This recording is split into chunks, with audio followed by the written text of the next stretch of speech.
Okay, thank you everyone. We're going to get started with our next keynote interview. We are honored to have Mr. Hernando de Soto here with us. And I would like to welcome to the stage Zafar Hashemi and Mr. Hernando de Soto. Thank you so much.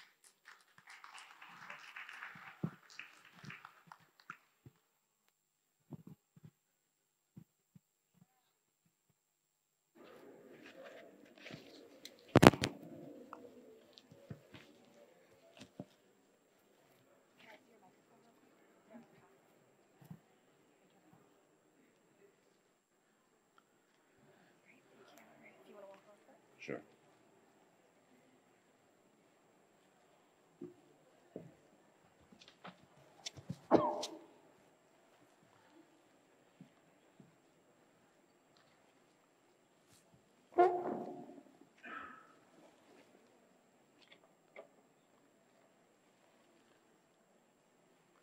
Good afternoon, everybody. I hope you all had a good lunch. My name is Zafar Hashemi. I am a special advisor for the U.S. Inspector General for Afghanistan Reconstruction, and I am a CAMCA fellow from Afghanistan, class of 2016, the coolest and best class that CAMCA ever had. And it's secretly admired and accepted, and also our other fellows from our competitive classes are jealous of that, so putting it out there. And the next disclaimer that I have is that whatever I'm going to say today is going to be my personal views and through my affiliation with CAMCA and not the views of where I work. And that saves me paying my mortgage. The global economy has witnessed significant pressures and turmoils in the past, and it only come out better and stronger when leaders and policymakers relied on dialogue, collaboration, and multilateralism. History has shown that when global players turn inward, problems, economic or otherwise, turn to get worse. Case in point, the recent global health crisis. Some of the familiar challenges of today's global economy are inflation, trade wars, social unrests, geopolitical confrontations, and even nuclear threats, to name a few. However, there are some new challenges that are exacerbating the situation, like unimaginable and unmanageable amounts of debt, slower than predictions of growth, decreasing global investment, change in human capital growth, a tendency, and in some cases, actions toward deglobalization. While our economies and the world is heavily interconnected through the fourth industrial revolution, also known as the interconnectedness of the global economy, despite our social, political, and ideological challenges and differences. Whether it's the war in Ukraine, rising tension between Washington and Beijing, shifting alliances in the Middle East, or global disruption of supply chain as a result of war or the recent pandemic. The bottom line is that the world economy is again under pressure. As a result, we're faced with multiple complex as well as interconnected challenges. And to unpack all of this, I'm here joined with Mr. Hernando de Soto. We have only 1 hour, and if I do a justice to his biography, that would not be enough. So please forgive me for butchering your biography by just mentioning a few important things. Mr. De Soto is a Peruvian economist and a public affairs strategist with a corporate background. He has served as an economist for the GATT, president of CIPCE, CEO of Universal Engineering Cooperation, a principal of Swiss Bank Corporation Consultant Group, governor of Peru's Central Reserve Bank, president of the Institute for Liberty and Democracy, which is ranked #2 in the world by The Economist. Time magazine has chosen him as one of the 5 leading Latin American innovators who will reinvent the future and is among the most 100 influential people in the world. Foreign policy has ranked him among 13 public intellectuals of the world and probably one of the few economists who has earned praise of both Eastern and Western leaders, including many American presidents and President of Russia. But he considered that his principal distinction is accusation of the leader of Peru's Maoist terrorist organization that using property rights for lands and businesses, De Soto was the strategist responsible for the group's defeat. He has written 2 books, and they are both best international sellers as well as translated into 30 foreign languages. So it's an honor that we have you here. You graciously told me to call you Hernando, but by my upbringing, I'm obliged to call you Mr. De Soto, but please feel free to call me Zafar as we interact and unpack what's going on in the global economy to figure out how bad it is, what are the ways out, and making it relevant for today's session.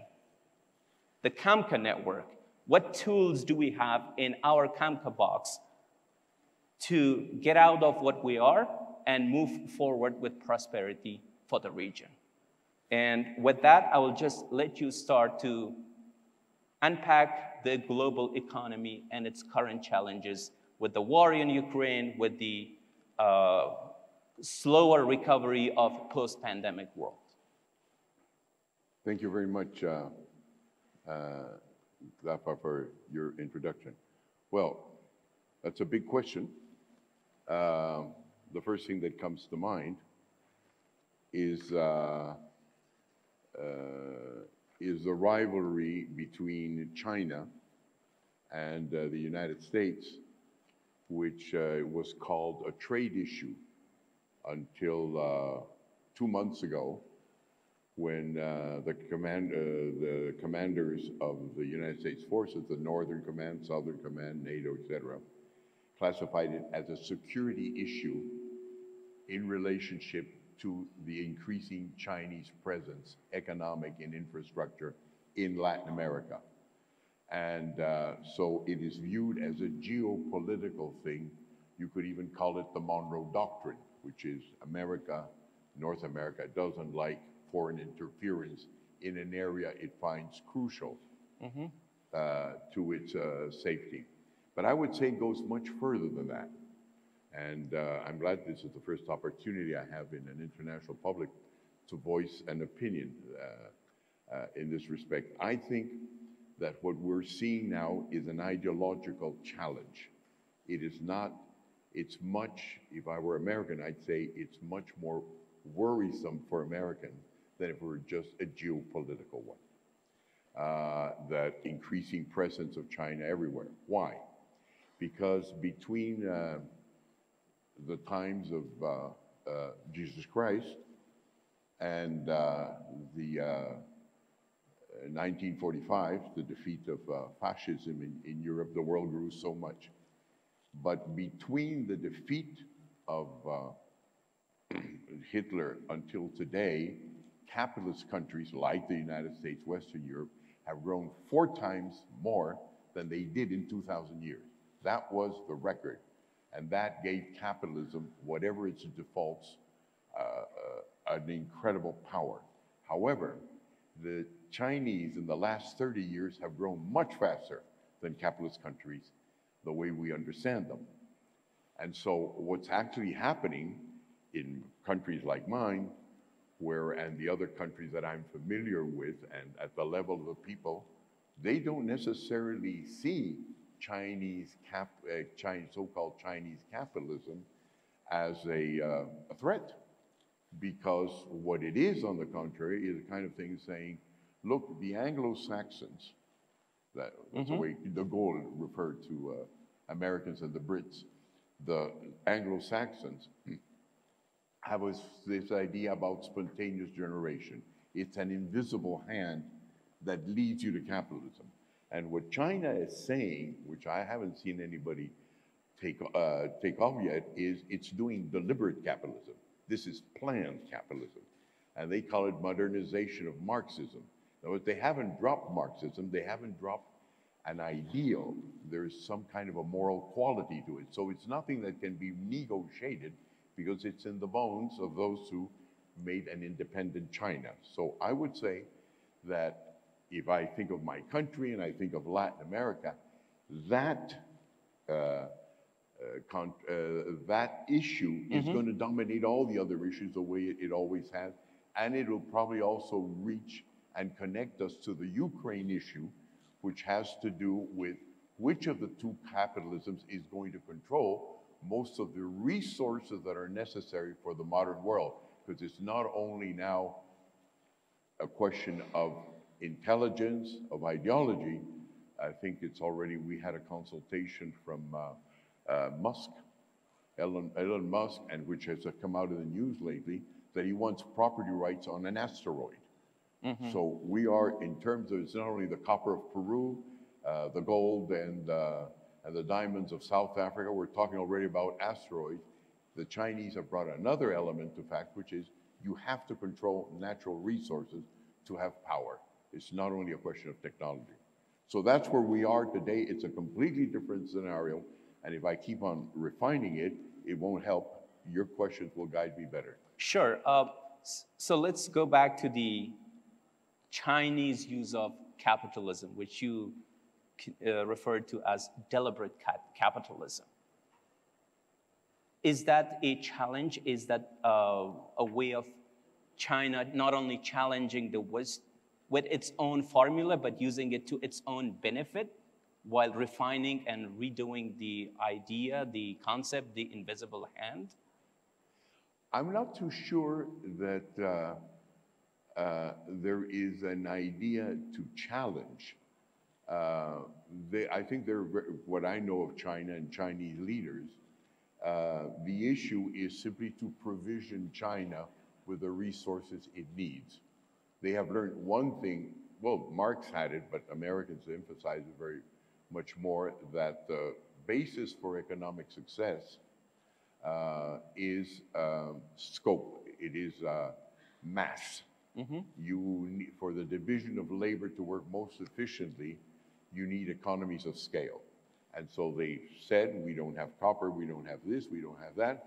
We're going to get it from everywhere else. You've got your free trade agreements. We have now our own way, which is a Belt and Road Initiative, of signing agreements, not as contracts, the way the Americans do, but as treaties, which nation to nation give them more space in which to maneuver. Government to government stuff is much more dangerous than one thinks. And that's why in the United States it's very difficult to do things government to government, because Americans basically don't trust government. And now, so the question is whether there is an intention behind this. I don't see it, because at this moment there's no way that they could win a nuclear war where it's inconceivable. But it is a security challenge, as you said it.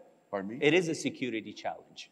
Well, the relationship. Yeah, but it might. If China is prospering, if China has refined the model and is using it to take advantage of it to prosper and grow faster, then where's the problem? Well, the question is this. The Chinese have made no indication in our part of the world of infiltration.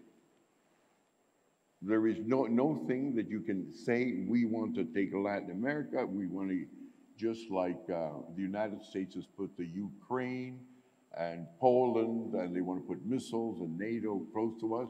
Well, we're going to do the same thing with Cuba, Venezuela, and Peru and Colombia. There's no indication of that. There is a Russian indication, because the guys in Cuba and Venezuela are trained by KGB and former Stasi. But we see no Chinese indication, which doesn't mean it doesn't exist. and rivalry between countries, as even person we were talking about Henry Kissinger just before with our friends here. Rivalry always exists among nations, and that's why you want balance of power. So, but I see none of that now. What it does, of course, unavoidably, is that Marxism, Leninism, which is on the rise in Latin America, cannot impede being now an argument for those who would like to take us down the Cuban road, because they're starting to say, well, we are a poor example of socialism. I mean, everybody wants to migrate away from Cuba. We've got 7 million Venezuelans who have fled to Peru, Colombia. It's a disaster. But China is not a disaster, it's a success. So now there is a Marxist model which says capital is fine. I don't like financial capitalism, but capital understood as value is fine, and I have my own way of thinking it, and I haven't heard that from anybody else. I'm telling you my experience simply because I've observed how the Chinese develop natural resources when they go abroad. Okay, and let's start addressing the elephant in the room, the war in Ukraine. How do you see that? Obviously, a lot of disruptions, a lot of political aspects to it, and a lot of economic implications, specifically on the energy sector, in addition to disruptions in the global supply chain. Where are we headed in that front? Well, okay, regarding the first part, I gave you a Weltanschauung viewpoint. I don't have one on the Ukraine. What I have about the Ukraine, which might be useful for our friends in this room, is how that relates to Peru, for example. When we see that now the United States Armed Forces, which are now, when American Armed Forces are called in, it's first of all not an issue of, that means guns and bullets. It's where probably most of the biggest, most important think tanks are. Americans don't have large bureaucracies. Every time they try to organize one, congressmen bring it down. We don't like government. But whenever they get close to needing to have a global view, they call in George Marshall or Douglas MacArthur, because they come in with big think tanks and they can think out in a very broad way, and they have a process which many think tanks don't have, which is, first of all, define the problem. So I can't define what's behind Ukraine, but I can tell you this much, how it affects us. All right, Russia comes in and has 2 weapons, right? It thought it had a military weapon that ended up not being as efficient as they thought it would. But they have another one, which is that they supply about half of the energy needs of Europe, right? And that's coal, gas, and petroleum. These are fossil fuels. So as they're cutting it down and they're choking Europe and the American presence in Saudi Arabia and elsewhere to try and make a deal with the Middle East is slipping, right? The West is trying to move towards clean energy at an incredible full fast forward, right? That means hydroelectric, it means nuclear, it means aeolic, wind energy, and none of those travel through a tube. They all travel through copper, okay? And we, together with Chile, produce 40% of the world's exportable copper, and we've got the Chinese making claims all over the place. So that's one of the reasons we think the Americans are coming in at this moment. It's not so much Monroe Doctrine, which is what they pull their hands on. It has to do with supply. But not only that, between Argentina, Bolivia, Peru, and Chile, we have a potential to have the biggest amounts of lithium. So we're going to become, we figure, some kind of a Saudi Arabia in South America, which nobody was expecting. And it has to do with energy. So there seems to be various facets to the Ukraine thing, aside from the issue of land. It's brought into light issues that were spread out, thin, difficult to interpret, but we now see that the quest of the Chinese to get an oligopolic, perfectly logical, position regarding minerals, metals, and energy is going to be a race in which the United States and Western Europe is going to have to participate. And that will probably mean more government-oriented institutions in the West than we had previously thought were possible. And the shifting alliances we'll come back to later to the CAMCA region in CAMCA countries, but for the Western nations who are traditionally has been allies of the US, whether it was after the World War II through NATO and also European Union, they have to do a fine dance of not poking too much into the eyes of the Russians because of their energy dependency, and at the same time, making sure that the alliance, the transatlantic alliance, is there between the US and Western European countries. And this notion of waning American leadership and shifting of other alliances, China being able to strike a relationship between Saudi Arabia and Iran. Where do you see the US, and what is a good way for Western Europe to fine-tune its relationship with the new reality given the situation in Ukraine? Well, I have no solution in mind because I'm very respectful about America. When I was very young, that's many, many, many years ago, the idea was Americans, it's very simple. They have short phrases, everything they define is Mickey Mouse, Donald Duck, you know. And it's not, it's a very complex nation. If you can call it a nation to begin with. Jean-François Revel, the French philosopher, said it is not a country. Bono of U2 says it's not a country, it's an idea. Well, okay, one of the problems with this idea is that when you see in the question about, and that relates to your question, when you see how the United States acts regarding a foreign affairs matter, one example just comes to mind, which is when President Biden decides that he's not going to intervene in the question of Taiwan, hold it, put it under wraps, so State Department don't move, but hold it. National Security Council said something else. So then he had to arrange National Security Council with State Department. And you know, through our friends, well, Don Rumsfeld knew about it. One thing is if you have Condoleezza Rice in State Department, and another thing is if she is the Secretary of State. In other words, as opposed to other countries, there's two State Departments. But then when they say, don't touch Taiwan, Nancy Pelosi, who was Speaker of the House, I think that's her position, says, I'm going to visit Taiwan. I'm going to, yeah, to Taiwan. And Biden says, don't go. She goes. So 3 ministries of foreign affairs in the United States. And this is, of course, very American. Americans don't like monopolies and like conflict. They're a litigious society because they want to see both sides. That is in their nature. So what they're going to, the result of that is that we, for example, we were fighting the Shining Path in Peru, had a lot of support from the National Security Council, but not so much from State Department. And it was different in defense. So when people change from one position to another, old relationships and allegiances pass quickly through the memory of the United States.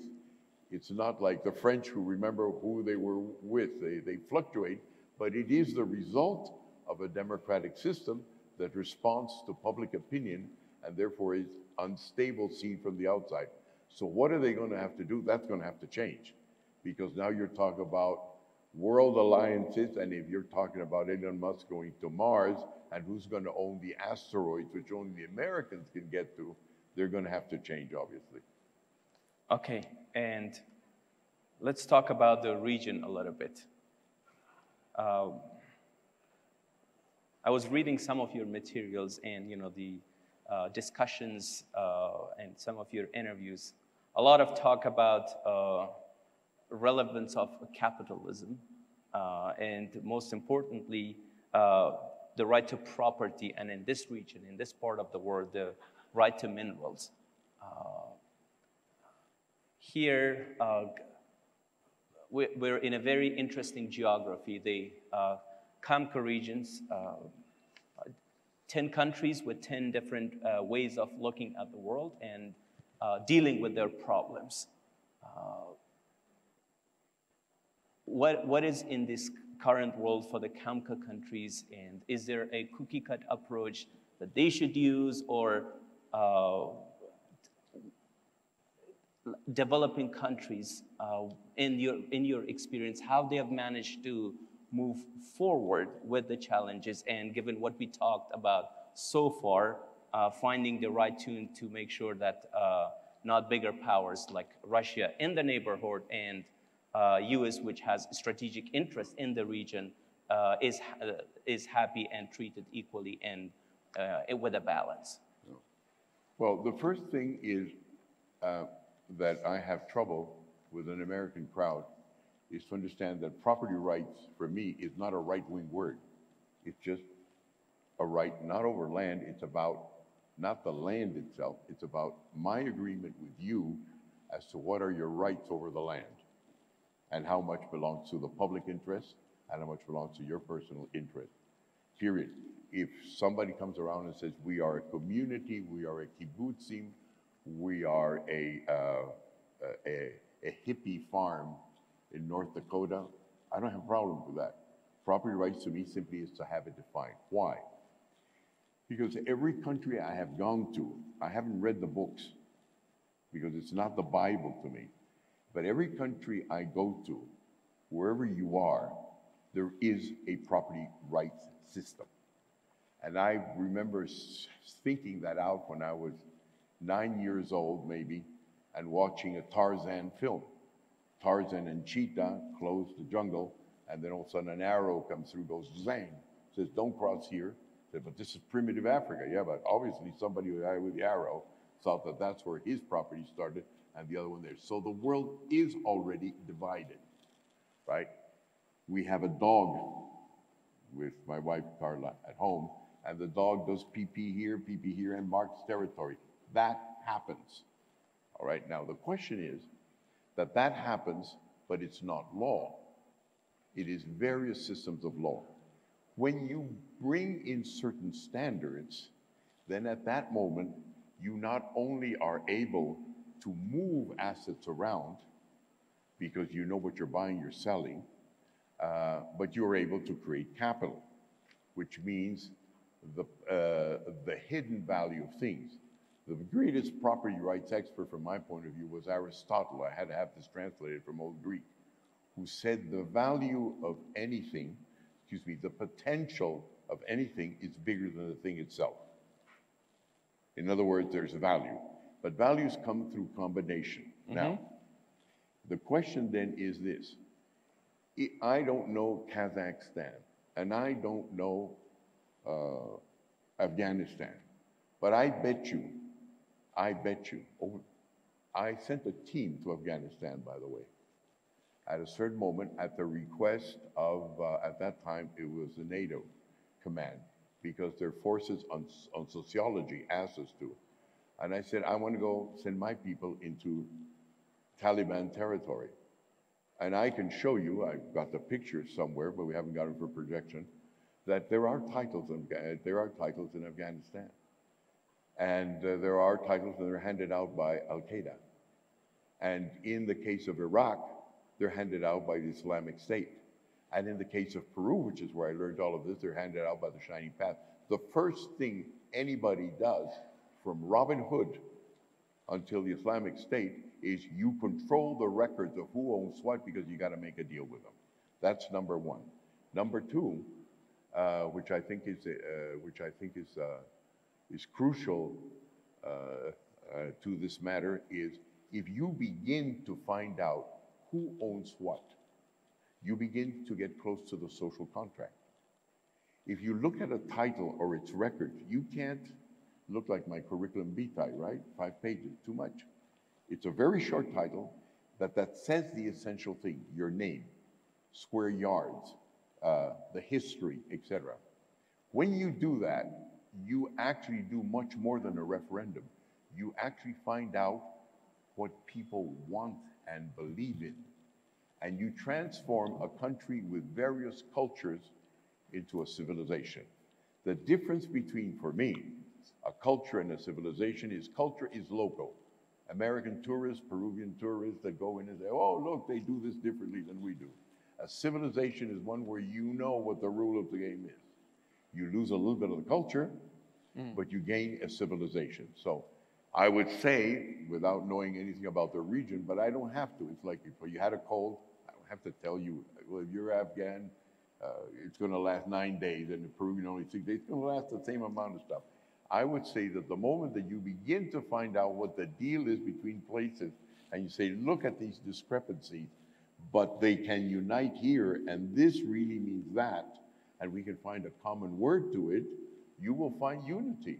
Because at the end, if you look through the Industrial Revolution, through Europe, and you go to what the Swedes and Norwegians had to do, Daddy died here, and he left this land here, but Mommy was here, and her uncle did this.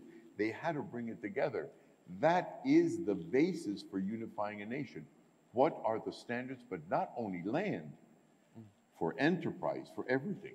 So I would say that property rights is a crucial fact of civilization. And one of the problems the United States has is that it's become a right-wing word, which has to do whether the state has eminent domain, and I'm going to create Cape Kennedy, and you're out. And that blinds them to the issue that their country was built on property rights and getting to a social contract. I'm going to digress a little bit on your comment about Afghans suffering from cold for 9 days. With the situation over there now, it's quite possible that an ordinary Afghan could die of cold with what's going on and lack of the attention by the international community. But coming back to the point, in addition to property rights, you have advocated a lot for integration of informal economy into the formal economy, and by a larger extent to the global economy as a prerequisite for a nation to prosper and to develop.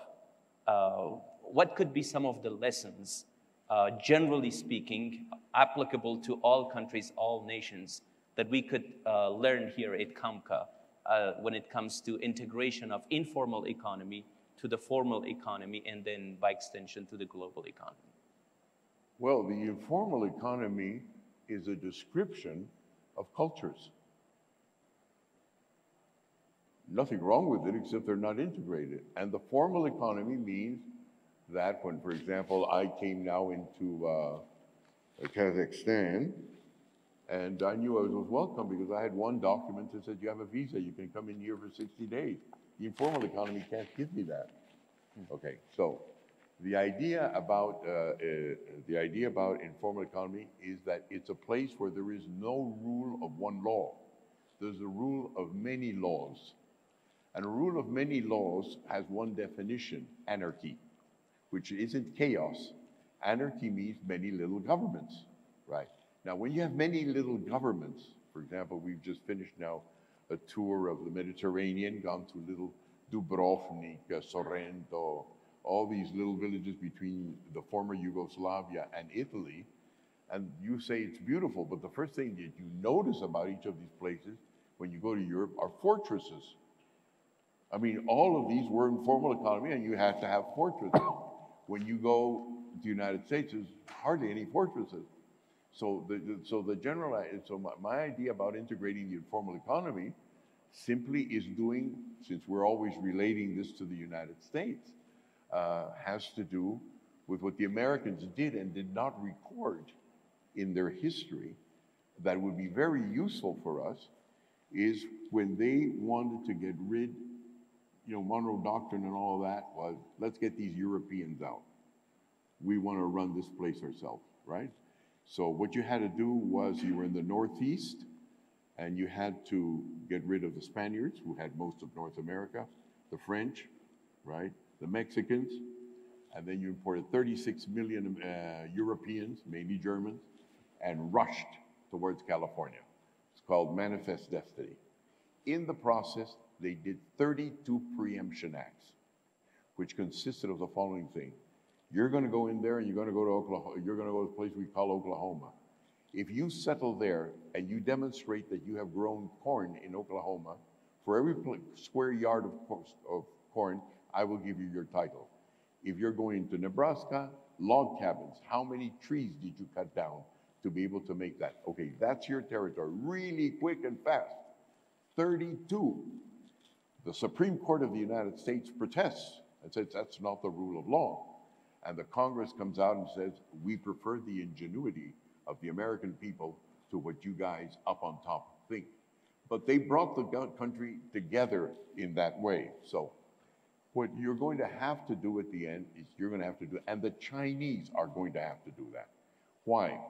Because though they have made enormous advances on getting concessions from government to the deposits, mineral deposits below the surface of the earth, they're being rejected at the surface.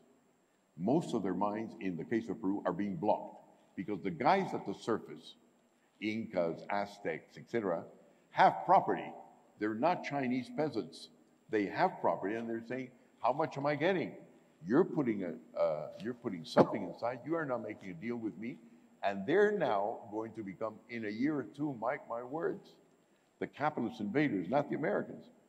So to me, whoever comes around and gives the informal sector an integration is going to get the metals, is going to get the energy.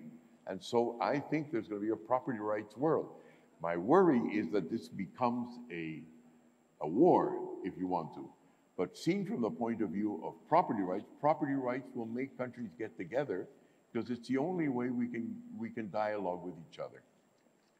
Okay, and while we are at CAMCA, just throwing a bunch of figures and facts, overall 136 million people, average GDP of 10 countries, $10,280 per person, per capita, and varying population. For instance, Afghanistan, 39 million. You have Georgia, which is 5.5 million, 4.5 million people. Kazakhstan, 19 million with a GDP of $26,000, whereas Afghanistan is only $1,500. Extremely dependent on foreign aid with a number of sanctions and controlled currently by terrorist organizations. Where you have, for example, Turkmenistan, very rich in natural resources, but controlled by an authoritarian regime and dominated by state-owned enterprises.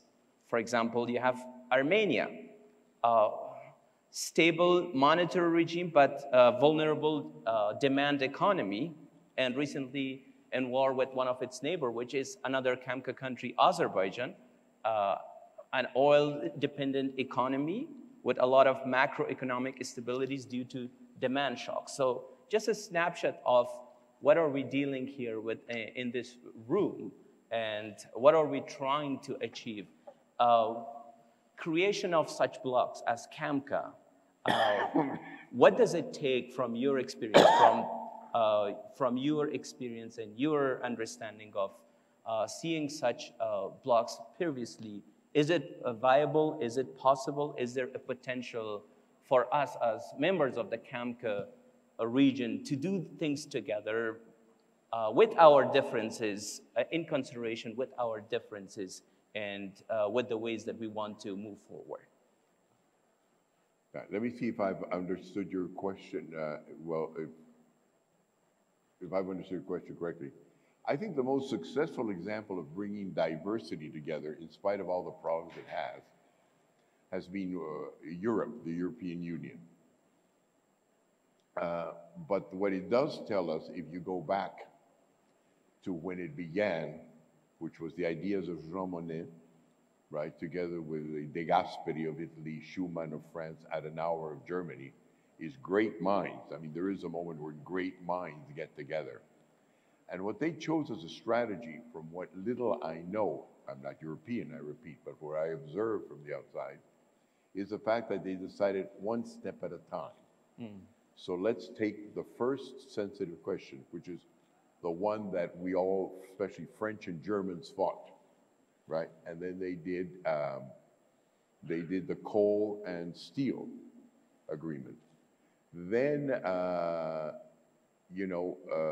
when I have talked to some of these statesmen, presidents here and there, which the kind of reputation you give me gives me access to,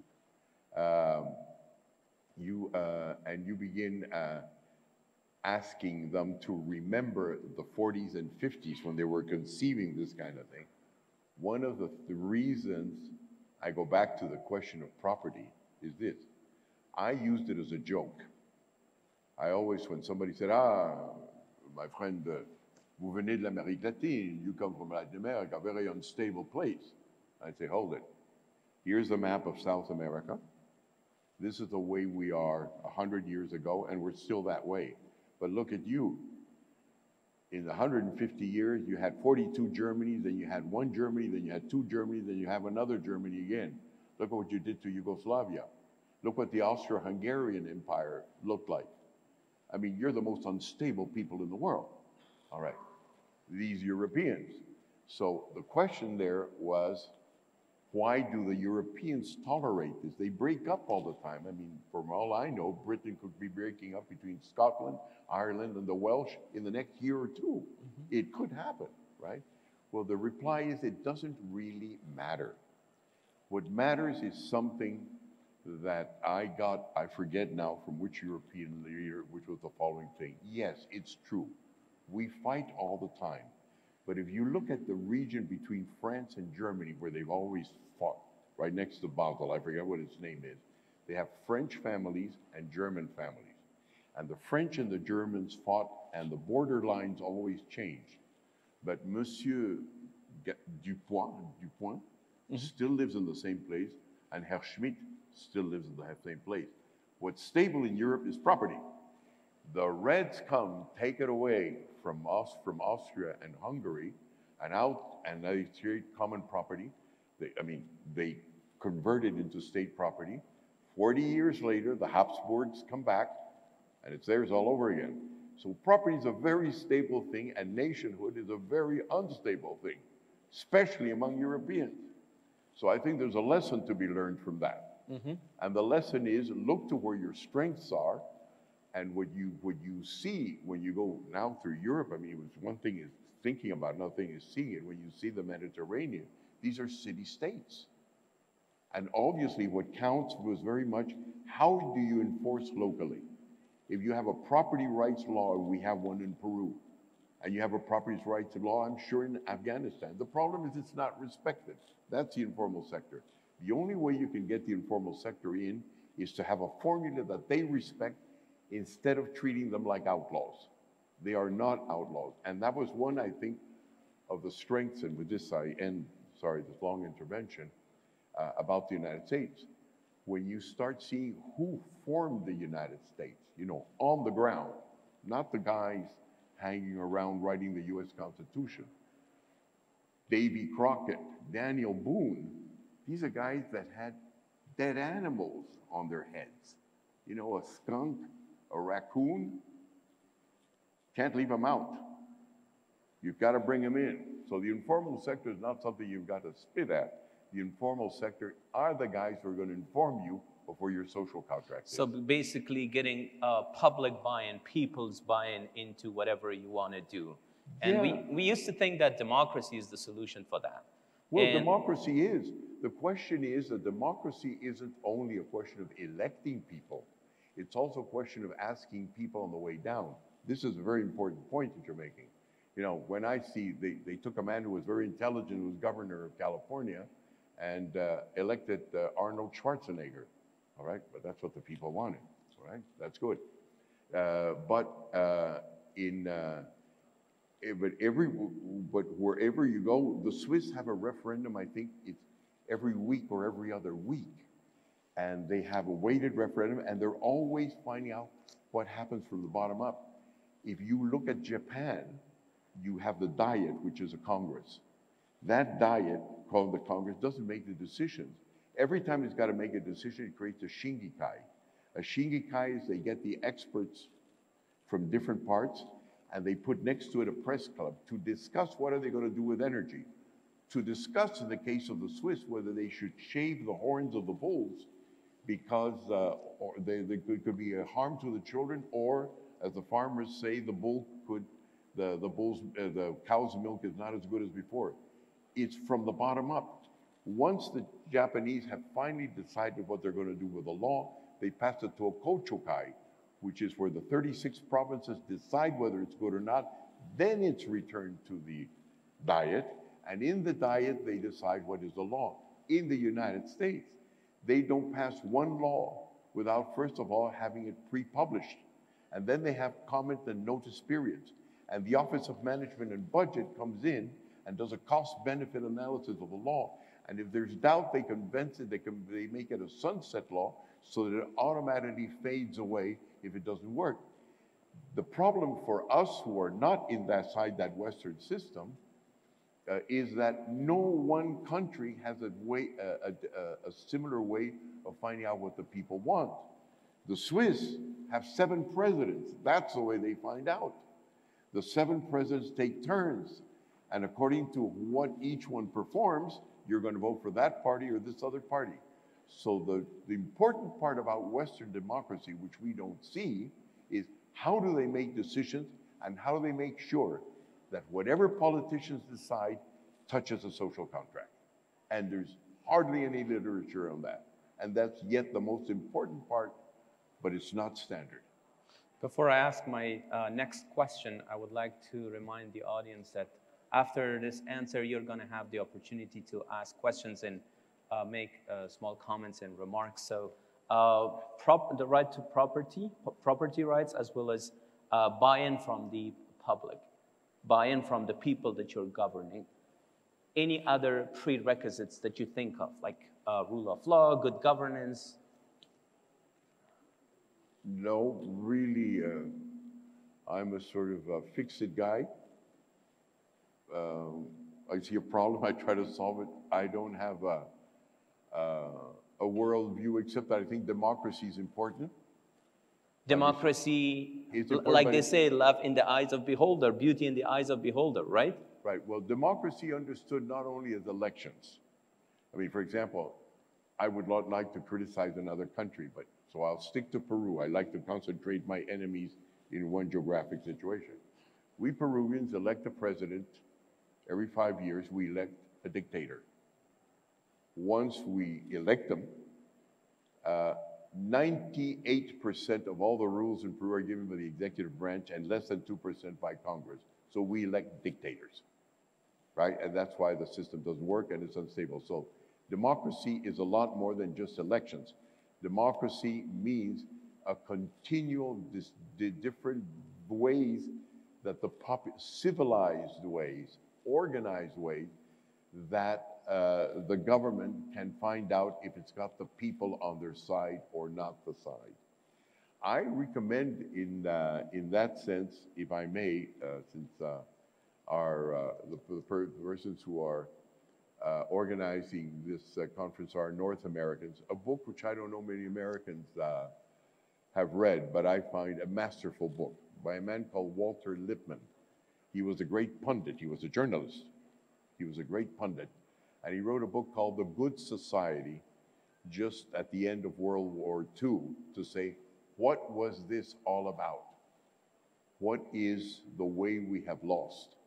And he tells you in this book a way how the United States brings together the importance of the limited liability company, the importance of Congress, the importance of values, but a way of putting it together. And it's a very complex book if you want to, but for all of us who come from nations that are only building, I recommend that Walter Lippmann. Also because it tells you how to think about national problems. There's an interview to this man whom my father loved and admired, and that's why I read him. This man was interviewed. He went in and outside the White House. 6 presidents always use his advice. And he was asked, what is your great project, just about 5 years before his death? And he said, well, I'm going from one column to write in 2 columns.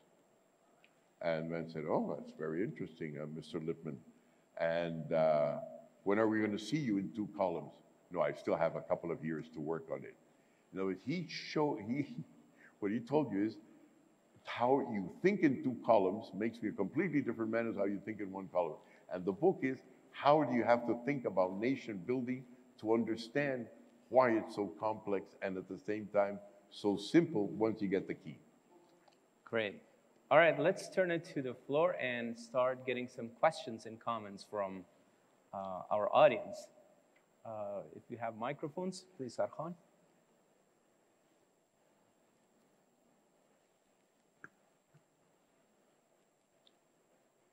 You're going to have to help me. It's a little bit hard of hearing.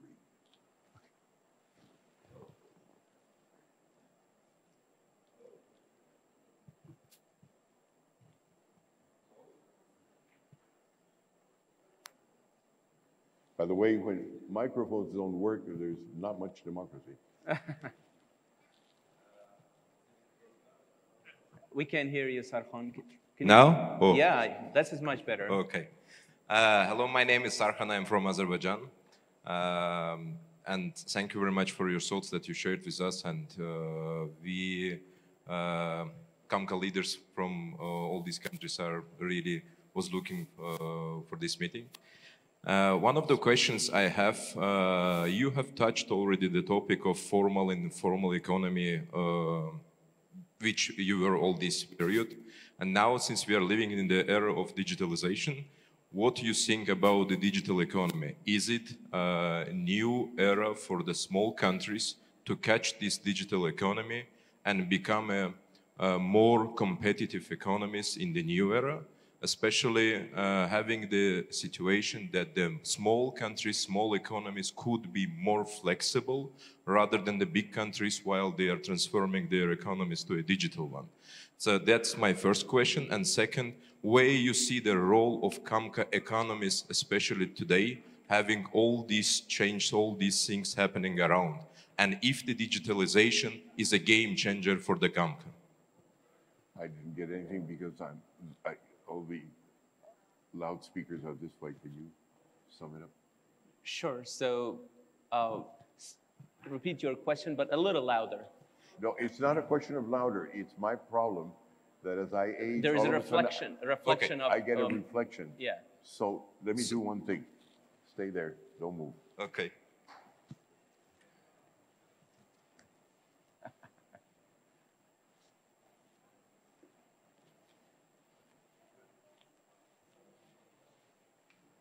I've been asked not to move. Don't move. Now, face to face, let me listen to you. How are you? Fine, you? Very good. So let me listen to you. So my first question, if the digital economy is now a game changer for the small countries and small economies. Digital Microphone. Yes, because you have touched the topic of formal economy and informal economies. Why I'm asking this, probably the digitalization, the small countries, small economies could be more flexible rather than the big countries. And the second question, if the digitalization is a game changer for CAMCA economies to be more competitive. Okay, thank you. Thank you very much. Thank you. Well, I have no broad replies to that because... Mr. De Soto, is that okay if we ask, because we only have 5 minutes, if there are any other questions, so we could take a note of it and then you answer it all together, or raise of hands if you have any questions. 1. Okay, we'll get the second question and then you can start answering.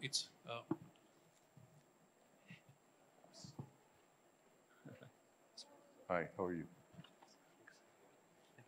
Thank you very much for coming. My name is Farouk. I'm from Tajikistan. And my question is the following. So it's obvious that the era of globalization is over. A little louder. The level of globalization is over in the way how we saw it, how we've been studying it.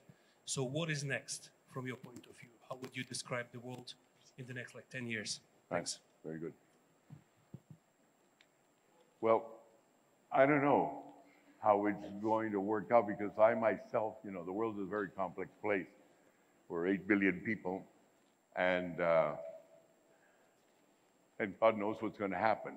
There's a man called Tyler Cohen in Washington who wrote us about all the books and newspapers that say which stocks are going to rise over the year, and never has anybody been able to preview what's going to happen, right? So I don't think one can see, but the only thing what I do think in relation to your first question is that, and coming from an economically insignificant country, if it weren't for our minerals and stuff of the kind, I think there's a lot of things we in developing countries can do for the world, which the people of the big countries can't. For example, since you asked about digital, and I can barely add and subtract. Division, so-so, mathematics, much tougher. But here's a way. For example, cryptocurrencies. All right, so now you have cryptocurrencies, and obviously very volatile, very speculative. What's behind all of this is blockchain, which is a way of digitalizing information. Now, why don't, for example, we use blockchain to title and find out who owns what and where? And in that way, stop using a technology that is first rate to satisfy the needs of our people who are relatively poor. So, because as far as I'm concerned, I see very little value in Bitcoin because it's another, if it did not pretend to be a currency, it's highly unstable. And that's why all governments are now trying to close down on them. So if we start thinking about digitalness in terms of, because it's about symbols, right? And if there's anything that poor people do is they trade in symbols. For example, in Peru, we have our accountancy system is a system of knots. Since the Incas and way back 2,000 years, knots are blockchains. So we have a lot to teach and understand in digitalness, but the way to start it is not to go into a US university and take it from where they are. You have to start it from where people's needs are, and we can see much clearer in that. So the way I see everything that is digitalness, there's no way to catch up to a developed country if you are simply going to try and do a master's down there or up there or in a PhD, because you're always going to be second class. But if you find its application to, for example, solving the problems the Chinese are facing, having minerals, who does it belong to, who doesn't it belong to, or the Americans to try and find out how they're going to get their minerals from the asteroids, etc., which is something we know about because we know how, we in developing countries know how to move in uncharted territory.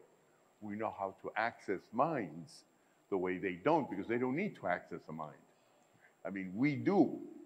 You go to a developing country and everybody meets in a developing country and says, hi, how are you? And we Good, good. I am... Just a little second, getting yes. there. While these other guys are discourteous compared to us because they don't work in symbols.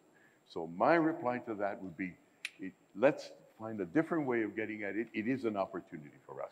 I used to be a journalist, so I always follow people who have information. A question for you and answer me in yes and no. Peruvians had an opportunity to elect not a dictator, but a really good and renowned economist, and they did not. Are you going to run again for president? Okay. Yes or no? Okay. I don't know. There is who said, I mean, here we have a sophisticated conversation about shades of gray, and you ask for yes or no. What kind of a journalist are you?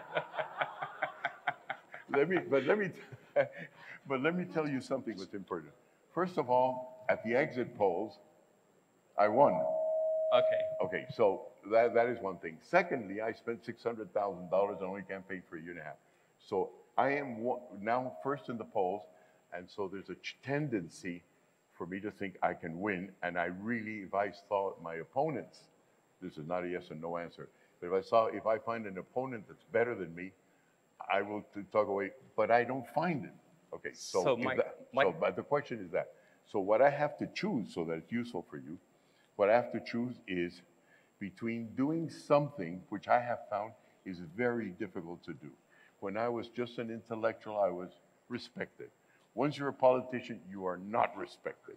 You walk into a, you know about it, you walk into a restaurant, half of them hate you, and the other half love you. And if you like that sort of a relationship, so I haven't made up my mind. So the reply to you is yes and no. Okay, so my question wasn't that bad as a journalist. It's your answer which was political. So let's take it there. And last thing, before we conclude the session, I know we still have unanswered questions, but we will have opportunities. I want you to have 1 minute, whether a sentence, a word, a paragraph, or whatever of you are choosing, for all of us in this room to take with us once this forum is over, this conference is over, as a memory, as a food for thought, that yeah, we met Mr. De Soto, and this is what we remember from CAMCA 2023 Almaty. Well, I think the first thing that comes to mind is, since we all come from developing countries, right? Past communist, non-communist, doesn't matter. We are in the road of development. This is a good moment for us, seen from that position. We have a voice now which we didn't have before. When the world was divided between left and right, and Russia was here, and China was there, and it was easy. Everybody had the Panama Canal, had a fake owner, with the United States was right behind. The world was saying, the world is unsettled. So now we know that there are no global answers to the problems. You have to listen. You have to listen, and if we do it right, we can become world powers or part of a world power. That space is quite clear for us. It's quite clear. The United States, I love the United States. It's very simple. If you're Latin American, like me, and you don't like it back home, you have two choices. You're rich, you go to Miami and buy a house. If you're poor, you join the Sharks and fight against the Irish in New York and trying to marry Maria. You go to the United States, so we love them. However, the thing of the matter is that we're the backyard and they've ignored us. Now they're not ignoring us, and the Chinese are not ignoring us.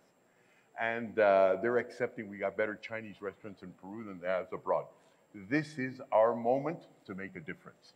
We're free now. We can't blame it on Russia. What we do inside, we can't blame it on the United States. It's a moment of liberty. And on that positive note, let's all of us thank Mr. De Soto for taking the time and talking to all of us. Thank you, sir. Thank you. Please. Thank you again to Zafar and Mr. De Soto.